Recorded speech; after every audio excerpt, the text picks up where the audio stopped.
gente, sejam bem-vindos ao meu canal. No vídeo de hoje eu vou trazer pra vocês mais um caso para o quadro Por Trás da Fita Amarela. E se você gosta desse tipo de conteúdo, não se esqueça de se inscrever, de deixar o seu like. E vamos ao caso de hoje.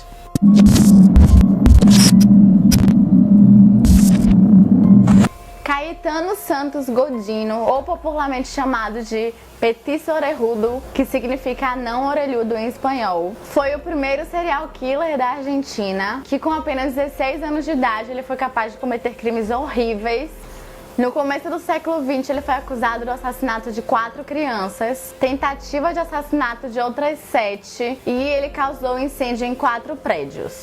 Caetano nasceu no dia 31 de outubro de 1896, na cidade de Buenos Aires, na Argentina. Ele era filho de Fiore Godino e Lúcia Rufo, que eram imigrantes da Itália. Seu pai, Fiore Godino, ele era um alcoólatra e golpista, e pouco antes do nascimento de seu filho ele contraiu sífilis, o que acabou fazendo com que Caetano nascesse com vários problemas de saúde. Durante toda a sua infância, Caetano foi abusado e espancado por seu pai, e ele possuía um irmão chamado Antônio, que também nasceu com vários problemas de saúde.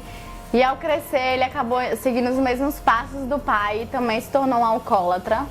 Desde os 5 anos de idade, Caetano ele tinha uma educação formal, ele ia para a escola, mas devido à sua falta de interesse e seu comportamento, ele foi transferido de escola várias vezes. Seu ambiente favorito eram as ruas e os terrenos baldios, porque ele se sentia livre lá. E desde muito cedo, Caetano desenvolveu um interesse muito grande em incendiar as coisas. E ele sentia muito prazer em matar filhotes, principalmente gatos e pássaros. Em 28 de setembro de 1904, quando Caetano tinha apenas 7 anos de idade, Miguel de Paoli foi levado para um cofre, onde foi espancado e jogado em uma pilha de espinhos. Um policial que estava passando percebeu o que tinha acontecido e levou as 2 crianças para a polícia, para que eles fossem pegos pelos seus pais. E Caetano, por ser uma criança muito jovem, acabou sendo libertada na mesma noite.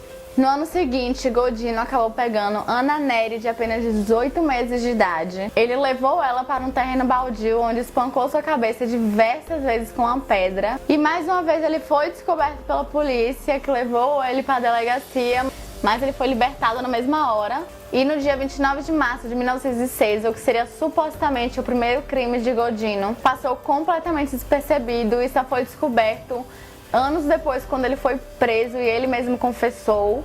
Segundo ele, em 1906, ele pegou uma menina chamada Maria Rosa Fassi, de menos de 3 anos de idade, e levou a criança para um terreno baldio, onde tentou estrangulá-la. E então ele enterrou ela viva em uma vala que ele acabou cobrindo com latas. E muito tempo depois, quando os policiais descobriram esse crime, eles foram até o local, só que tinha sido construído um prédio em cima. E então, por conta disso, essa garota desaparecida nunca foi encontrada. Em 5 de abril de 1906, pouquíssimos dias após ele supostamente ter matado Maria, Godino foi denunciado pelo seu próprio pai após ter descoberto vários pássaros mortos em seu quarto. Desta vez, Caetano foi detido por pouco mais de 2 meses, mas depois foi solto. E com apenas 2 anos de idade, Severino Gonzalez se tornou a próxima vítima de Caetano Godino. No dia 9 de setembro de 1908, ele acabou atraindo sua vítima com a promessa de dozes em um armazém que ficava próximo ao seu colégio e começou a afogar a criança em um tanque de água para cavalos. O dono do lugar, Zacarias Caviglia, viu o que estava acontecendo, só que Caetano começou a se defender para que ele não fosse pego, dizendo que ele viu uma mulher vestida de preta saindo dali, que ele havia salvado a criança, e todo mundo acreditou.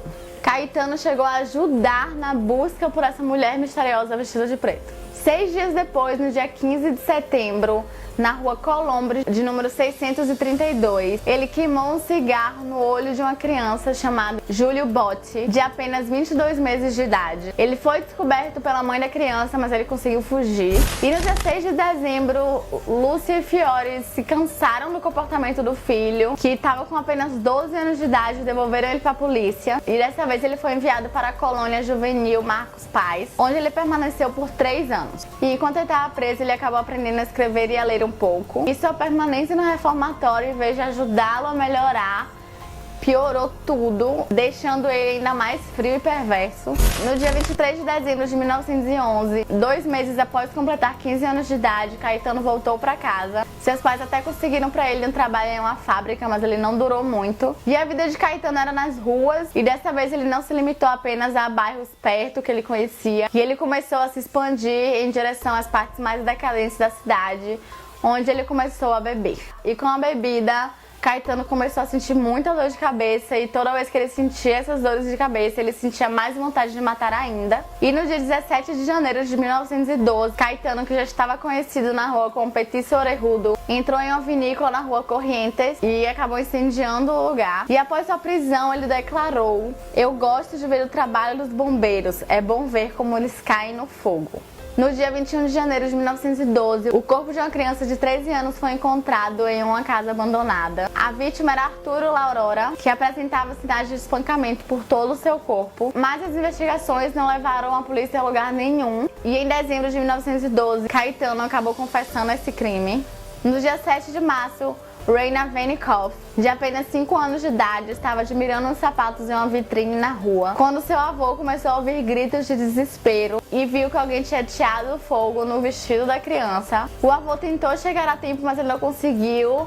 Ela acabou morrendo no local. E enquanto tudo isso acontecia, Caetano estava no canto observando tudo aquilo acontecer. E nos meses seguintes de 1912, Caetano causou mais 2 incêndios, mas os bombeiros conseguiram chegar a tempo. E no dia 24 de setembro de 1912, enquanto estava trabalhando, Caetano matou uma égua com 3 facadas, mas ele não foi preso por falta de evidência. E apenas alguns dias depois, ele incendiou a estação de esqui de Veio, localizada nas ruas atuais Carlos Calvo e Oruro, de propriedade da empresa de bondes Anglo-Argentina, mas o fogo também foi controlado pelos bombeiros. E no dia 8 de novembro de 1912, Caetano tentou novamente matar mais uma pessoa, e sua vítima novamente era uma criança, e dessa vez ele se chamava Roberto Russo, que tinha apenas 2 anos de idade. Caetano acabou atraindo essa criança a um armazém, e chegando lá, ele amarrou seus pés e suas mãos com uma corda, mas felizmente um operário viu aquilo e conseguiu interromper antes que Caetano fizesse qualquer coisa. E como tinha feito anos antes, Caetano simplesmente disse que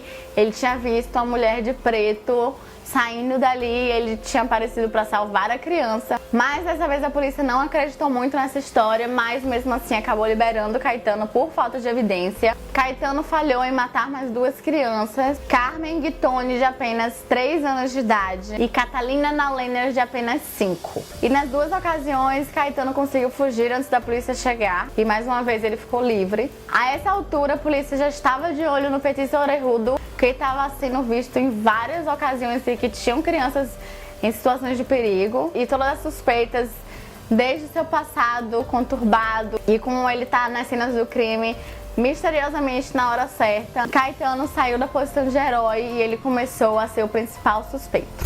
Devido à pouca idade das vítimas, a polícia não conseguia ter nenhum depoimento que levasse a lugar nenhum, então eles tiveram que esperar Caetano fazer mais alguma coisa para que ele fosse pego no ato. O último crime de Caetano ocorreu no dia 3 de setembro de 1912. Sua vítima, Gesualdo Giordano, tinha apenas 3 anos de idade. E como todas as manhãs, ele saiu depois de tomar o seu café para poder brincar com seus amigos. E Gesualdo morava na rua Progresso, de número 2185. E naquela mesma manhã, Caetano Godino saiu de sua casa, que era localizada na rua Urquiza, de número 1970. E depois de andar um pouco pelas ruas, ele acabou encontrando um grupo de meninos, que era o mesmo grupo de meninos que Gesualdo estava. E pouco tempo depois ele conseguiu convencer Gesualdo a ir com ele comprar doces. E Caetano levou a criança para um edifício chamado Quinta Moreno. E no caminho do Quinta Moreno eles acabaram passando em uma loja para comprar doces, e deu apenas um pouco para Gesualdo e falou que quando ele chegasse no destino final ele iria dar o resto. Tudo estava correndo muito bem, mas quando estava chegando perto do prédio, o Gesualdo começou a ficar muito assustado e começou a dizer que queria sua mãe. Mas Caetano segurou a criança e puxou ela para dentro do prédio. Lá dentro ele amarrou a criança e depois disso ele saiu para procurar tijolo e pedra. E no caminho disso ele acabou encontrando o pai de Gesualdo, que estava procurando pelo filho, mas Caetano falou que ele não sabia de nada e que ele deveria procurar a polícia antes que fosse tarde demais. E quando o pai de Gesualdo foi embora, Caetano voltou para o prédio e terminou o que tinha começado. Porém, dessa vez, diferente de todos os outros crimes, tinha uma testemunha que tinha visto Caetano e Gesualdo juntos. A mulher que trabalhava na loja em que Caetano comprou os doces. E como ele já estava famoso por ali como Petit Orejudo, as pessoas sabiam já mais ou menos quem ele era, mas não sabiam dos crimes. E essa mulher acabou falando com a polícia e pouco tempo depois o pai de Gesualdo com a polícia foi ao prédio Quinta Moreno e lá eles encontraram o corpo da criança. E com essa nova vítima, os policiais foram capazes de desligar os casos para poder assim prender Caetano. E no dia 4 de dezembro de 1912, Caetano confessou 4 assassinatos e inúmeras tentativas de assassinato. E em novembro de 1914, o juiz criminal de sentença, Dr. Ramos Mejia, absolveu Goldino, considerando-o criminosamente irresponsável, e ordenou que o processo fosse enviado à Corte Civil para formalizar sua permanência por um tempo indeterminado. E ele foi detido no Hospício de las Mercedes. Durante o período que ele ficou internado, vários policiais foram ao local para entrevistar ele e as conclusões que eles tiveram do porquê Caetano ser daquele jeito, porquê Caetano fazia todas aquelas coisas, foi que foi falta de afeto durante seu crescimento, juntamente com a limitação de inteligência e os impulsos que ele tinha. E com tudo isso, os peritos disseram que Caetano estava predestinado à vida do crime. No hospício, Caetano acabou agredindo 2 pacientes e isso fez com que levasse o tribunal a mudar de ideia, enviando ele para a Penitenciária Nacional em Ushuaia, também conhecida como a prisão do juízo final. Solitário e frequentemente maltratado pelos outros detentos, Caetano foi estuprado várias vezes dentro da prisão e, como sua família viu abandonado, ele não recebia nenhuma visita e nem cartas.